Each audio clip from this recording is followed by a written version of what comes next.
University Football League for the last 10 years. That's the top scorer. For the love of the team captain, Boris Martin. Mpira wa kutansa mmoja yote back to the tassel in midfielder. Sending it looking for shot number 15 for Gulu University. And again now it's Gulu. This is the Gulu boys I know. The doctors. What a look at. Look what the look at. What a call.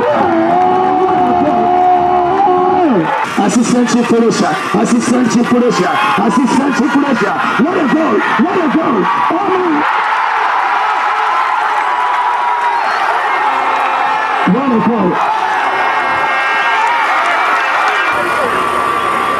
Shot number 16. What a penalty. 3-0 to Gulu University. Omupiira bwe gutewe guba omupiira osuubira bintu bisatu: okuwangula oba okola amaliri. So omupiira gwa leero tetusobodde kuwangula, batukubye omupiira golo 3-0. So tetusobola gamba nti no tetusobodde okusamba, naye nga womanyi nti buli wogenda kwawe wabeerawo challenges nyingi, nga bolaba nti luno olugendo luba luwanvu.